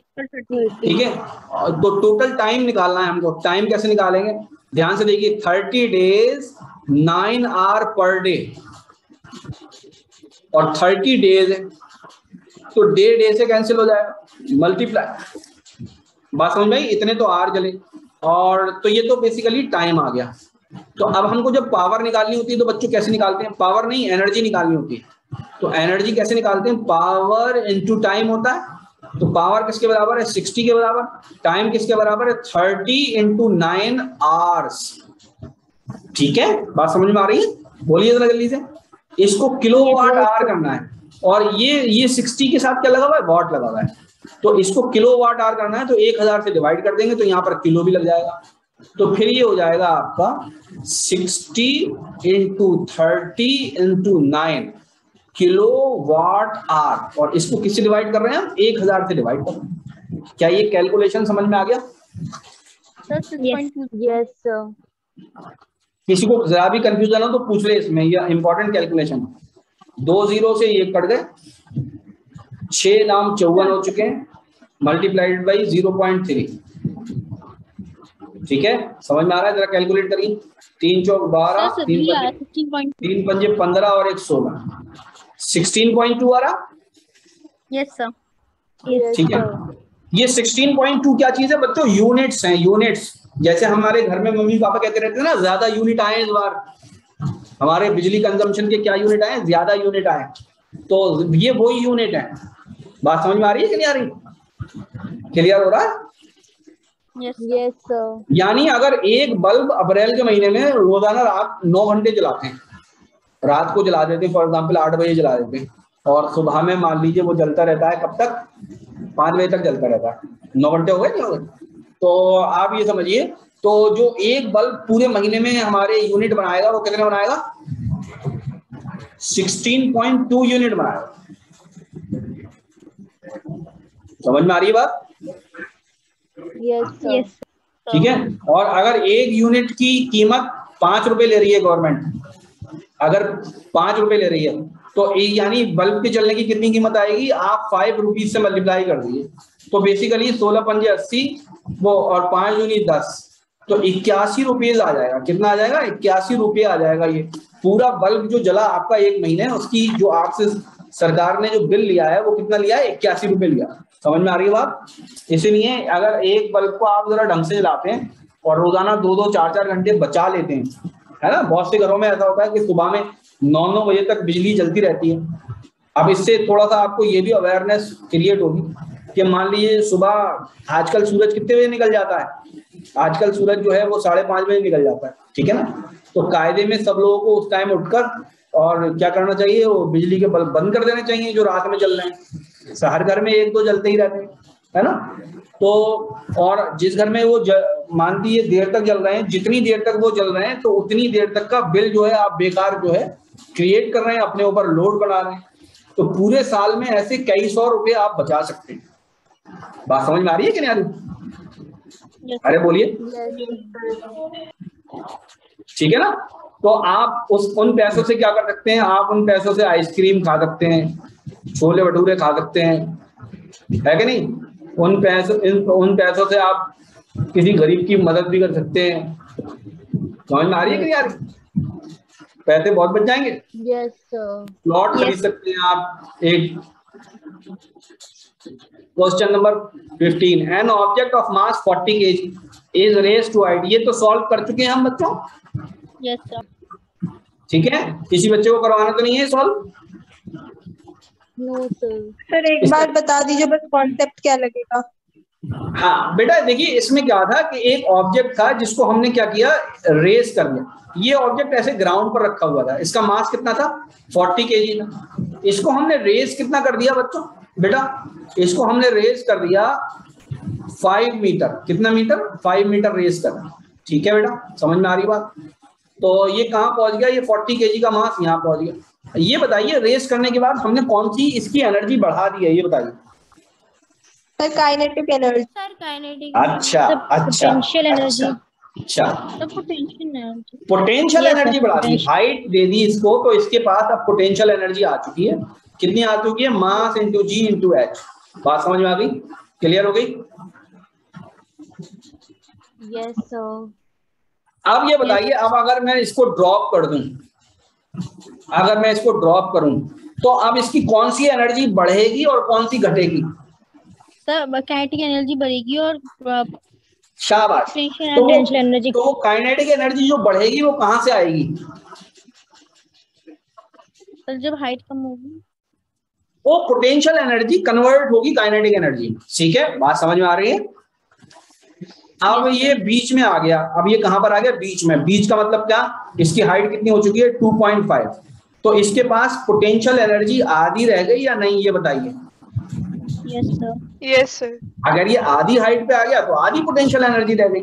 तो वो जो आधी पोटेंशियल एनर्जी थी वो कहां चली गई, वो काइनेटिक एनर्जी बन गई। तो यहां पर इसके पास इस टाइम जो काइनेटिक एनर्जी है वो कितनी बची है, वो पूरी में से जो ये बची है उसको माइनस कर दीजिए। तो आधी अगर बची है तो आधी बेसिकली कंज्यूम भी हुई होगी, तो पोटेंशियल एनर्जी की आधी। तो आप यहाँ पर काइनेटिक एनर्जी कैसे निकालेंगे, काइनेटिक एनर्जी पोटेंशियल एनर्जी के फार्मूले से निकालेंगे, mgh/2 ऐसे निकालेंगे। क्या सबको क्लियर हो रहा? Yes sir. क्या इसका समझ में आ गया बेटा? Yes sir. आगे बढ़ो। Question number 16, which of the following phenomena of light are involved in the formation of rainbow? Rainbow में क्या होता है? फॉर एग्जाम्पल कोई ड्रॉप है, आगे हम किसी और पेपर पे चल के बनाते हैं, क्या नाम है, रेनबो का डायग्राम। ये एक बार हम शायद बना भी चुके हैं आप लोग।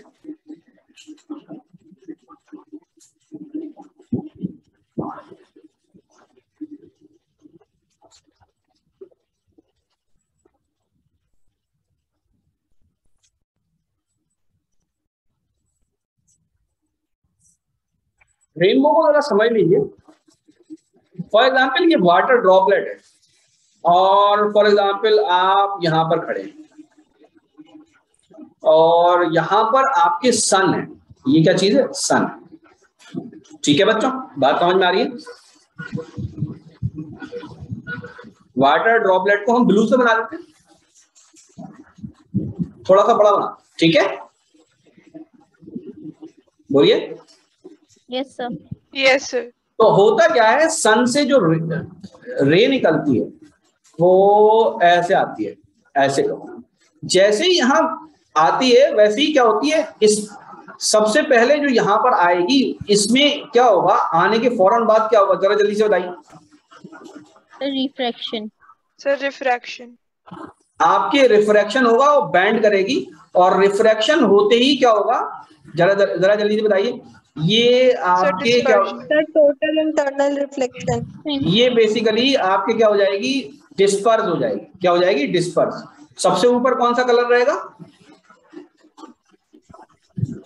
सर? रेड। रेड। और सबसे नीचे कौन सा कलर रहेगा, वॉयलेट। ठीक है, वॉयलेट। और तो ये तो पहले नंबर पे क्या हुआ है बच्चों यहाँ पर, ओ सॉरी स्क्रीन शेयर। तो पहले नंबर पर क्या हुआ, सबसे पहले क्या हुआ, रिफ्रैक्शन हुआ, रिफ्रैक्शन हुआ। ठीक है, दूसरे नंबर पर क्या हुआ है, डिस्पर्जन हुआ। डिस्पर्जन का मतलब वो अपने कॉन्स्टिट्यूएंट कलर्स में पट गई है। ठीक है, तो ऊपर रेड कलर, नीचे वो, और उसके बाद ये अंदर ही बेसिकली क्या होती है, अंदर ही बेसिकली आपके यहां पर रिफ्लेक्ट हो जाती है। तो इसको बोलते हैं टोटल इंटरनल रिफ्लेक्शन। ठीक है, बात समझ में आ रही है, टोटल इंटरनल रिफ्लेक्शन को। टोटल इंटरनल रिफ्लेक्शन के बाद ये आपके बाहर निकलती है, और ऑब्वियसली यहां पर भी आपके रिफ्रैक्शन ही होगा, और ये आपकी आईज में आती है। ये बेसिकली आपकी आईज में आती है, आप खड़े हुए होते हैं। बात समझ में आई? तो आपको अलग अलग कलर दिखाई देते हैं। क्या दिखाई देते हैं, अलग अलग कलर दिखाई देते हैं यहां पर, ये स्काई में, इस कर्व में। बात समझ में आ रही है? इसका बच्चों एक एंगल भी होता है, ये एंगल कितना होता है जरा जल्दी से बताइए। ड्रॉपलेट की साइज के हिसाब से ये एंगल, खैर आपको पढ़ने की जरूरत नहीं है, चलिए ये एनसीईआरटी में कहीं शायद लिखा हुआ भी नहीं है ये वाला एंगल, क्योंकि आप देखेंगे कि हमेशा जो रेनबो बनेगा वो किधर बनेगा, अपोजिट टू द सन बनेगा। कहां बनता है, कभी भी सन की तरफ नहीं बनेगा रेनबो, हमेशा सन अगर पीछे इधर की तरफ है तो रेनबो आगे बनेगा, सन अगर आगे है तो पीछे बनेगा। बात समझ में? भाई आपका आगे पीछे क्या है, आपको तो घूम जाएगी, आपका तो डायरेक्शन चेंज हो जाएगा। सन जिधर की तरफ है उधर रेनबो नहीं बनेगा, उसके अपोजिट बनेगा। बात समझ में आ रही है? हाँ बोलिए बेटा। सर प्राइमरी और सेकेंडरी रेनबो में बता दीजिए। प्राइमरी सेकेंडरी रेनबो बेटा, अब छोड़िए उसको, प्राइमरी सेकेंडरी रेनबो को, मुझे सही बताऊं तो उसका कंसेप्ट अभी फौरन क्लियर नहीं है। आपको जो है इतना काफी है रेनबो, और क्या नाम है, इसमें क्या क्या हो रहा है, इसमें ड्रॉप्स में क्या क्या हो रहा है। बात समझ में आ रही है? ठीक है, प्राइमरी सेकेंडरी हम बाद में किसी वक्त देख लेंगे। ठीक है, अब ध्यान से देखिए, अगर यहाँ पर रेनबो बन रहा है इधर, तो इधर की तरफ रेन हुई होगी, तभी बेसिकली यहाँ पर ड्रॉपलेट्स होंगे। ठीक है ना? अब ध्यान, अब एक बात और देखिए, हो सकता है भाई आपके सर पे भी रेन हुई हो, यहाँ पर भी बेसिकली ड्रॉपलेट्स हो, तो वो बेसिकली यहाँ वाले लोगों को नजर आएगा जो आपके पीछे की तरफ होंगे। जैसे फॉर एग्जाम्पल अलीगढ़ में अगर बरसात हुई है तो कानपुर वालों को नजर आ रहा है, या बुलंदशहर वालों को नजर आ रहा है। बात समझ में? ये डिपेंड करेगा कि कौन सूरज के और उस रेन के बीच में है। बात समझ में आ रही है? ठीक है ना? तो ये बात हो गई। तो तीसरा जो वो क्या था बेटा, तीसरा चीज क्या हुई थी यहाँ पर, टोटल इंटरनल रिफ्लेक्शन। ठीक है ना? बात समझ में? ये जो रेनबो बनेगा ये कौन सा रेनबो कहलाएगा, प्राइमरी कहलाएगा या सेकेंडरी कहलाएगा?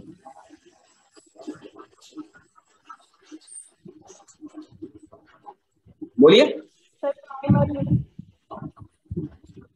ये जो रेनबो होगा यही प्राइमरी होगा, राइट? और वो सेकेंडरी का जो कंसेप्ट है वो अभी मेरे ध्यान में नहीं है, मैं आपको फिर किसी टाइम बताऊंगा। ठीक है ना? अभी हम वापस अपनी वहीं पर चलते हैं जहां पर हम थे।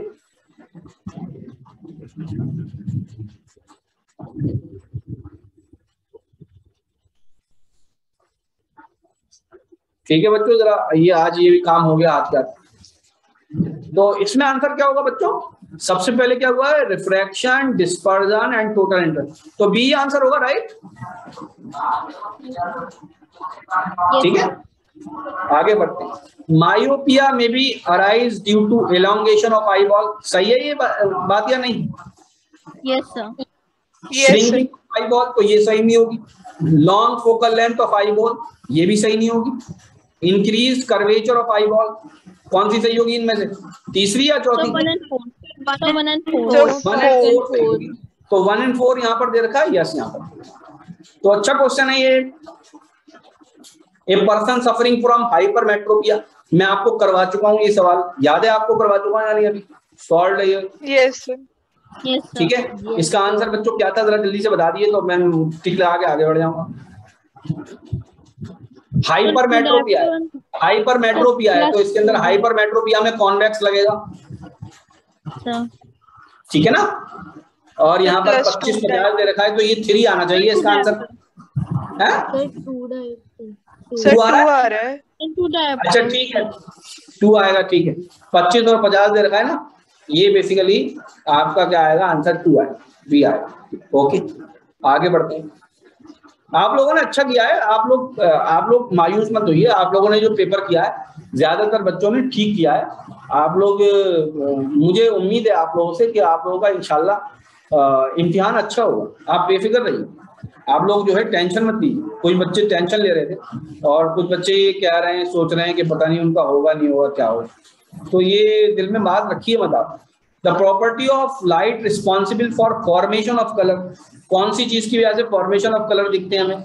वेवलेंथ की वजह से दिखते हैं, वेवलेंथ। ठीक है। The focal length of concave mirror, ये बच्चों न्यूमेरिकल है, इसको मैं शायद सॉल्व करवा चुका हूँ।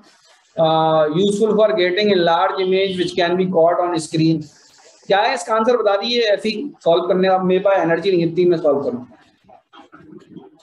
Sir option C, option C आ रहा है बच्चों, सबका place at distance 5 centimetre from the pole of the mirror. अच्छा ये जो सवाल है ये बेसिकली एग्जैक्टली न्यूमेरिकल नहीं है, ये काफी सोचने के बाद आप कर पाएंगे। The focal length of a concave mirror, focal length कैसी है बच्चों? 10 सेंटीमीटर। फोकल लेंथ कैसी है? फोकल लेंथ बेसिकली ये फोकल लेंथ है और ये 10 सेंटीमीटर, ठीक है। कह रहे हैं the position of the object that is useful for getting enlarge image, तो एनलार्ज इमेज कब मिलती है? जब आपके ऑब्जेक्ट कहां पर हो, यहाँ पर, राइट। सर बट वो वर्चुअल होती है, वो वर्चुअल होती है, बट इधर रियल पूछा है तो ऑप्शन डी। अच्छा ठीक है, रियल पूछा है तो आपके ऑब्जेक्ट यहाँ पर भी हो सकता है, F और 2F के बीच में, राइट। बात समझ में आती है? ठीक है, ओके। तो ये आंसर नहीं होगा बच्चों, सी आंसर नहीं होगा, 12 होगा इसका answer, which can be caught on the screen. तो बच्चों 10 और 20 के बीच में ऑब्जेक्ट होनी चाहिए, यानी यू कहां पर होना चाहिए? You must be less than 20 but greater than 10। बात समझ में आ रही है? बोलिए जरा जल्दी से। Yes sir. तो आंसर इसका 12 सेंटीमीटर आएगा, ठीक है। जब तो ऑब्जेक्ट इसकी इमेज कैसी आएगी? इसकी इमेज यहाँ पर आ जाएगी। बात समझ में? ये क्या आ जाएगी? ये आपकी इमेज आएगी ऑब्जेक्ट। ओके, आप सब लोगों को रे डायग्राम बच्चों क्लियर है? एक सवाल जरूर आएगा रे डायग्राम के ऊपर, न्यूमेरिकल के ऊपर, ठीक है ना। इसको चाहे तो आप आखिरी वक्त में इन चीजों को रिवाइज कर लीजिए, जो चीज बिल्कुल श्योर है उनको रिवाइज कर लीजिए, ठीक है ना। आगे बढ़ते हैं बच्चों, कट जाए तो दोबारा ज्वाइन कर लीजिएगा, पेपर ये कंप्लीट कर लेंगे हम, ठीक है। Quantity which does not change during refraction, कौन सी क्वांटिटी चेंज नहीं होती बच्चों? स्पीड चेंज होती है, यस होती है, डायरेक्शन होती है, यस होती है, वेवलेंथ चेंज होती है, वेवलेंथ और फ्रीक्वेंसी चेंज होती है। तब वेवलेंथ तो चेंज होती है बट फ्रीक्वेंसी नहीं होती। फ्रीक्वेंसी कभी भी चेंज नहीं होती लाइन, ठीक है ना। फ्रीक्वेंसी कभी चेंज नहीं होती, याद रखिए। आगे बढ़ेंगे। Magnetic field inside a long solenoid का, ये बहुत इंपॉर्टेंट क्वेश्चन है, कई बार पूछा गया है। लॉन्ग सोलिनॉइड है, उसके अंदर मैग्नेटिक फील्ड कैसी रहती है? सेम रहती है, जीरो रहती है, डिफरेंट रहती है, डिफरेंट एट ऑल पॉइंट्स, ठीक है। ये बेसिकली सेम रहती है, कैसी रहती है? सेम रहती है, ठीक है। आगे बढ़ते हैं। Commonly used electric generator work on the principle, generator है तो कौन से प्रिंसिपल पर काम करते हैं? Electromagnetic induction. ये बहुत इंपॉर्टेंट क्वेश्चन है बच्चों, ठीक है, आमतौर से पूछा गया है। फ्लेमिंग्स राइट हैंड रूल में भी used to determine direction of force. Right hand rule लगाते कहां पर है? हम जनरेटर के अंदर लगाते हैं। कहां लगाते हैं बच्चों? जनरेटर के अंदर लगाते हैं। जनरेटर के अंदर क्या चीज हमें पता नहीं होती, हमें डर बच्चों फ्लेमिंग राइट हैंड रूल हम कहां लगाते हैं? जनरेटर के अंदर लगाते हैं। जनरेटर के अंदर पहले से हमारे पास कौन कौन सी चीजें मौजूद होती हैं? पहले से हमारे पास मोशन मौजूद होता है। दूसरी क्या चीज मौजूद होती है? फील्ड मौजूद होती है, मैग्नेटिक फील्ड। सबसे आखिर में हमारे पास इलेक्ट्रिक करंट आता है।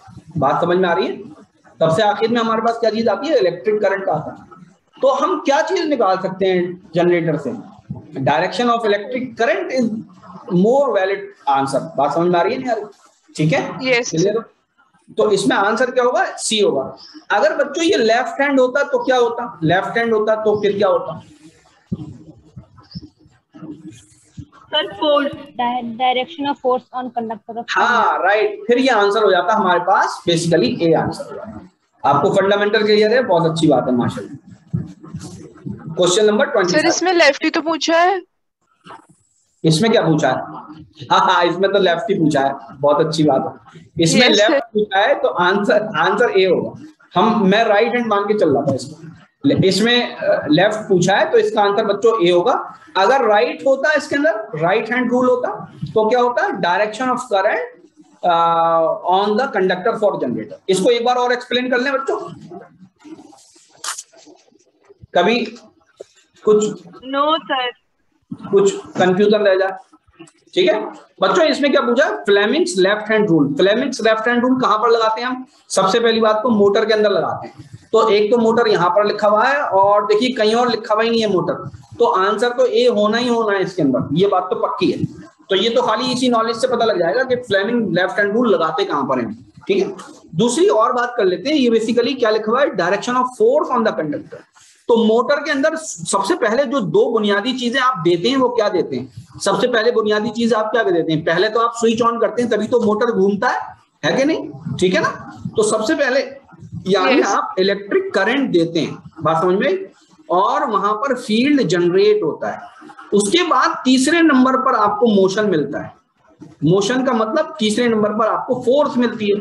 तो यानी लेफ्ट हैंड रूल से आप डायरेक्शन ऑफ फोर्स निकाल सकते हैं कि पंखा क्लॉकवाइज घूमेगा या एंटी क्लॉकवाइज घूमेगा। बात समझ में? ये निकाल सकते हैं।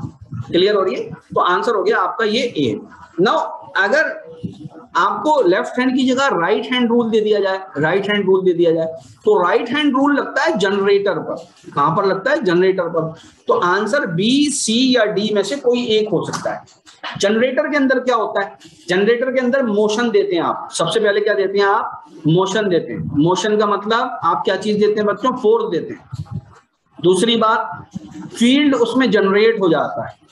तीसरी बात, आपको क्या मिलता है? आपको इलेक्ट्रिक करंट मिलता है। जो तीसरे नंबर पे मिलता है वही चीज तो निकालेंगे आप रूल के जरिए। तो वो राइट हैंड रूल लगाकर आप क्या निकालते हैं? बेसिकली करंट निकालते हैं। Hence the answer will be C. Okay, I hope के अच्छा खासा एक्सप्लेन कर दिया मैंने। कह रहे हैं an electrician first cuts 16 ohm resistance. 16 ohm resistance wire को उसने हाफ में कन्वर्ट वो कट कर दिया। फॉर एग्जाम्पल ये कितना था? 16 ओम का था, इसको आधा काट दिया उसने, यहां से काट दिया। तो ये कितने कितने के दो टुकड़े बच गए? जरा जल्दी से बताइए मुझे। ये 8 ओम। ठीक है, अब उसने क्या किया? इनको डबल कर दिया, यानी एक 8 का ऐसे और एक 8 का ऐसे, ये दोनों मिला दिए, ये भी 8 और ये भी 8। तो ये बताइए जब पैरेलल में हो जाएंगे तो ये 4 ओम बन जाएगा या नहीं? Yes sir. ठीक है, आंसर कितना हो जाएगा? इतना हो जाएगा। आगे बढ़ते हैं। Find the equivalent resistance in ohms between A and B. बहुत आसान सवाल है, इसको जरा ध्यान से देखिए। ये 8 और ये 6 पैरेलल में है या नहीं? Yes sir. तो कैसे निकलेगा? 8 × 6 अपॉन 8 + 6, 8 × 6 48 और 8 और 6 14। तो ये हो जाएगा आपका 2 से ही काट देते हैं इसको, तो 2 दूनी 4, 2 चौक 8 और 7, 24/7 हो गया ये। ठीक है, 24/7 को क्या करेंगे? 24/7 ये जो दोनों का पैरेलल कॉम्बिनेशन है, ये इसके सीरीज में आ जाएगा या नहीं? यस यस तो यहाँ पर ये 8 हो जाएगा। तो 24 + 8 = 56/7। कितना हो गया? जरा जल्दी से बताइए। 5 और 2 7 और 1 8, 80/7 हो गया। ठीक है, अब 80/7 जो आया बच्चों, ये जो 80/7 आ चुका है हमारे पास, 80/7 जो आ चुका है, ये इसके सीरीज में हो, पैरेलल में हो गया या नहीं 10 के? Yes sir. यस ठीक है, ये पैरेलल में हो गया। तो हम क्या करेंगे, 80/7 into 10 upon 80/7 plus 10 product upon sum हो जाएगा।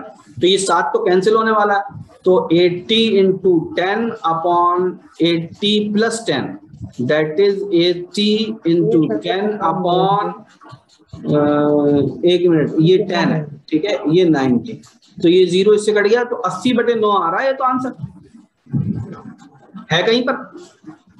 नो नो एक मिनट मैं दोबारा से चेक कर लूं, आंसर इसका आ रहा है 16/3 तो नहीं आ रहा।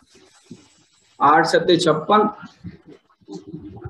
अपॉन 8 और 4 56 अपॉन 14 है। तो कितना हो जाएगा, जरा जल्दी से बताइए। 8 6 48, ये 48, ये 48 अपॉन 40 इज इक्वल टू 2 और 4 और ये 7। तो 24 अपॉन 7 ये प्लस होगा 8 में, 24 प्लस 56 अपॉन 7, ठीक है। 2 और 5 7 और ये बेसिकली 80/7 हो गया, ठीक है। 80/7 मल्टीप्लाइड बाई 10 अपॉन 80/7 प्लस 10, ठीक है। ये हो जाएगा 80 इंटू 10 अपॉन, ओ यहाँ पर 10 जोड़ा था मैंने, 80 प्लस 70, ये 70। बात समझ में आ रही है नहीं आ रही? ठीक है, अरे बोलो। ये दोनों 0 काट दो इसके, तो 1 0 इसका कट जाएगा, तो 80/8 और 7 15 आ जाएगा, ठीक है ना। जरा इसको निकालो, जरा 5 से डिवाइड कर देते, तो नीचे तो 3 आ गया, 5 एकम 5 और 5 6 30, 16/3 आंसर आ गया। सबका यही आ रहा है? Yes sir. ठीक है, यस सर। अरे भाई बोल नहीं रहे बच्चे, बड़े थक गए हैं मतलब ये। Yes sir. सर मैं तो बोल रहा हूँ, आवाज नहीं आ रही। यस हाँ सर। नहीं, तुम ही बोल रहे हो बस। 2 identical heater wire of equal length, ये तो मैं करवा चुका हूँ। और cross section are first connected in series then in parallel. तो अगर दोनों 2 हीटर वायर हैं बच्चों, क्या चीजें, 2 हीटर वायर हैं, ठीक है, और 2 कैसे हैं, दोनों बेसिकली आइडेंटिकल हैं। इसकी वैल्यू भी आर मान लीजिए आप, इसकी वैल्यू भी आर मान लीजिए। क्या मेरी बात समझ में आ रही है? दोनों को पहले हमने किस में कनेक्ट किया है, सीरीज में कनेक्ट किया है। तो बच्चों जो रेजिस्टेंस हो जाएगा वो किसके बराबर हो जाएगा, जरा ये बताइए। सीरीज वाला 2R के बराबर हो जाएगा। वोल्टेज जो हम देंगे वो दोनों को V देंगे, तो पावर किसके बराबर हो जाएगी। इसके अंदर 5 सेकंड जो है इससे कोई मतलब नहीं है, आप पावर निकालिए। हीट अगर निकालेंगे तो भी बेसिकली दोनों तरफ आने वाली है, बात समझ में। हम हीट निकाल लेते हैं, चलिए। हीट किसके बराबर हो जाएगी, पावर इंटू टाइम के बराबर हो जाएगी। तो पावर किसके बराबर है, V² upon 2R into time किसके बराबर है, 5 सेकेंड। क्या मेरी बात समझ में आ रही है? ठीक है, तो ये तो बेसिकली सीरीज का केस है। कौन सा केस है, सीरीज का। अब पैरेलल का कर लेते हैं। तो पैरेलल का क्या हो जाएगा, heat 2 is equal to power किसके बराबर हो जाएगी। अब पैरेलल वाले केस में हमने इन दोनों रेजिस्टेंस को किस में कनेक्ट किया बच्चों, जरा जल्दी से बताइए। पैरेलल में तो रेजिस्टेंस किसके बराबर हो जाएगा, R/2 के बराबर हो जाएगा या नहीं।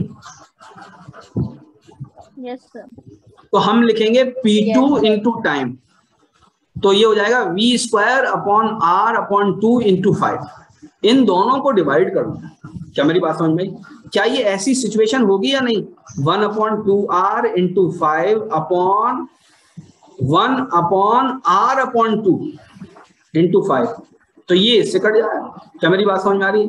ये हो जाएगा 1/R और इंटू R अपॉन 2। जरा जल्दी से बताइए, क्या मैंने सही लिखा है? ये हो जाएगा 1/, चेक कर लीजिए।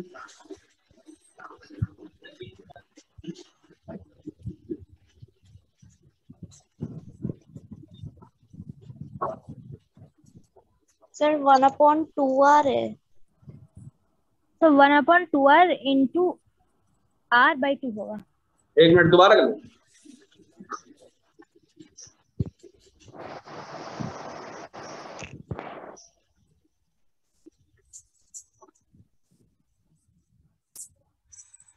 1/2r। 5 को तो हटा ही देते हैं, 5 से तो मतलब ही नहीं है। 1/r/2। Okay,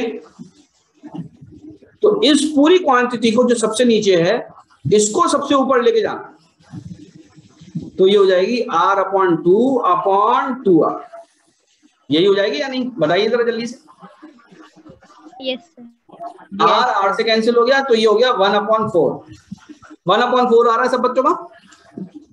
yes sir. ठीक है ना। इसके अंदर ये 5 सेकंड जो है ना बच्चों, इसे आप इग्नोर भी कर सकते हैं, ठीक है ना, क्योंकि आप पावर और हीट का जो रेशियो होगा वो सेम होगा। अगर टाइम दे रखा, टाइम कैंसिल होगा। आगे बढ़ते हैं। Most of the sources of energy we use represent stored solar energy. जितनी भी एनर्जी हम देखते हैं दुनिया के अंदर, ज्यादातर वो बेसिकली सोलर एनर्जी होती है। बात समझ में? Which of the following is not ultimately derived from sun? कौन सी नहीं होती? आमतौर से बेसिकली न्यूक्लियर एनर्जी जो होती है वो सन से ड्राइव नहीं होती है। बात समझ में आ रही है? ठीक है, बोलिए। Yes sir. अच्छा बच्चों ये बताइए, जो डैम के अंदर जो एनर्जी होती है स्टोर, वो कौन सी एनर्जी होती है? पाई का बताइए बेटा।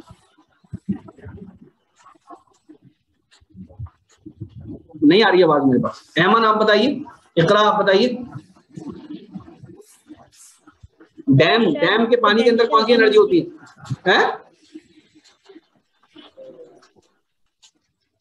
शाइस्ता कौन सी एनर्जी होती है डैम के पानी के अंदर? Sir potential energy. ठीक है, डैम के पानी के अंदर होती है पोटेंशियल एनर्जी, लेकिन अल्टीमेटली वो ड्राइव कहां से हुई होती है? कहां से आती है वो पोटेंशियल एनर्जी? Solar energy. कहां से? Sir solar energy. सोलर से पानी भाप बनकर ऊपर उड़ता है, और वो भाप बनकर ऊपर उड़ता है, फिर बारिश होती है वहां क्या नाम है ऊपर पहाड़ों पर। तो बेसिकली पोटेंशियल एनर्जी जो है वो अल्टीमेटली आती सोलर एनर्जी से। ठीक है, इसका आंसर न्यूक्लियर होने वाला है, इट शुड बी नोटेड। आगे बढ़ते हैं। Which of the following principles is used to concentrate sunlight in solar cooker? कौन सा बच्चों? ये स्पेकुलर रिफ्लेक्शन कहलाता है, ये बात याद रखिए। ठीक है, अगर ये वर्ड ना आए, स्पेकुलर ना आए, तो खाली रिफ्लेक्शन पर लगा दीजिएगा, अगर खाली रिफ्लेक्शन आ रहा हो तो। ठीक है, क्लियर हो रहा है? आगे Which among the following is not considered as, not लिखा हुआ है यहाँ पर, ध्यान से देखिएगा, considered as conventional source of energy। बच्चों conventional source कौन से होते हैं? जो वो सोर्स होते हैं जो विंड एंड बायोगैस। हाँ, कन्वेंशनल सोर्स कौन से होते हैं? जो हम आमतौर से यूज नहीं कर रहे होते हैं।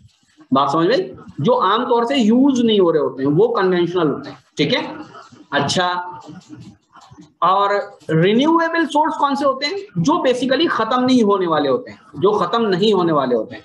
तो आमतौर से जो रिन्यूएबल होते हैं वो कन्वेंशनल नहीं होते हैं। तो ये भी देखना पड़ेगा कि यहाँ पर इंडिया के लिए पूछा गया है, तो आमतौर से जो विंड और बायोगैस प्लांट है वो कन्वेंशनल है नहीं, लेकिन इंडियन गवर्नमेंट मुस्तकिल कोशिश ये कर रही है कि इस तरह के जो सोर्सेज हैं इनको हम कन्वेंशनल बनाएं। काफी पहले से इसके ऊपर रिसर्चेज हो रही हैं और काफी चीजें की भी गई हैं। बायोगैस के अंदर काफी चीज की गई है। फिर साउथ के अंदर, उड़ीसा के अंदर भी, और एक आध दो जगह और भी विंड आपके टरबाइन जो है वो लगाए गए हैं। मैंने भी इसके ऊपर कुछ दिन काम किया है, इस रिसर्च के ऊपर, विंड आपके टरबाइन के जो बेसिकली डिजाइनिंग होती है उसके ऊपर, क्योंकि मैंने जो एमटेक किया है वो इलेक्ट्रिकल इंजीनियरिंग में किया है, तो उसमें ये बड़ा अच्छा कोर टॉपिक है विंड एनर्जी, जो इसके ऊपर काफी काम चलता है। बच्चों ये बताइए सबसे बड़ा विंड पावर प्लांट कहां पर है दुनिया के अंदर? Sir Norway. नॉर्वे में? Are you sure? नो